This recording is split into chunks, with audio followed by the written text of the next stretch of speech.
ताज्या बातम्यांसाठी महान करेला सबस्क्राइब करा आणि बेल आयकॉनला क्लिक करा।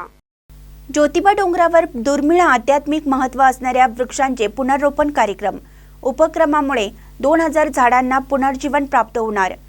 ज्योतिबा डोंगरावर केदारण्यामध्ये दुर्मिळ आणि आध्यात्मिक महत्त्व असणाऱ्या वृक्षांचे पुनर्रोपण कार्यक्रम आमदार विनय कोरे यांच्या हस्ते संपन्न झाला। या उपक्रमामुळे 2000 झाडांना पुनर्जीवन प्राप्त होणार आहे।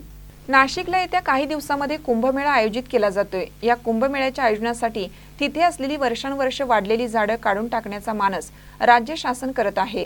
त्याला काही नैसर्गिक आणि पर्यावरण प्रेमी व्यक्तींनी विरोध देखील केलेला आहे। अशातच पन्हाळा तालुक्यातील नागपूर रत्नागिरी महामार्गावर ज्या ठिकाणी गेल्या अनेक वर्षापासून उभी असलेली विशालकाय झाडं अडथळा ठरतात म्हणून ती काढून टाकणं क्रमप्राप्त होतं, पण त्याला बगल देत पर्यावरणाचं संतुलन राखण्यासाठी आणि पूर्णतः वाढ झालेली झाडे समूळ नष्ट न करता त्यांचं पुनर्वसन करण्याचं काम श्री ज्योतिर्लिंग क्षेत्र बहुआयामी उत्कर्ष प्राधिकरणाने केले। आमदार विनय कोरे यांच्या विशेष प्रयत्नातून नागपूर रत्नागिरी महामार्गाच्या कामामध्ये अडथळा ठरणारे विशालकाय झाड समूळ उत्खनन करून ज्योतिबाच्या पायवाटेच्या दुतर्फा लावण्यात आली आहेत।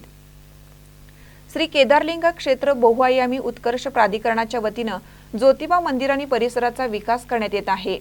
ज्योतिबा डोंगरावर केदार विजय ग्रंथामध्ये उल्लेखलेल्या बहुउपयोगी वृक्षांचं वृक्षारोपण करण्यात येत आहे आणि त्याचाच एक भाग म्हणून महामार्गाच्या दुतर्फा असलेल्या या विशालकाय वृक्षाचं पुनर्वृक्षारोपण करण्यात आल्याचं आमदार विनय कोरे यांनी यावेळी सांगितलं।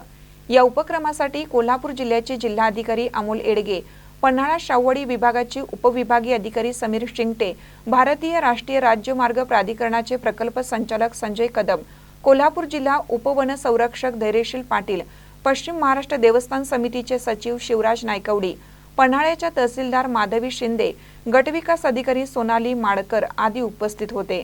महानकर न्यूजसाठी दत्तात्रय धडेल, ज्योतिबा डोंगर।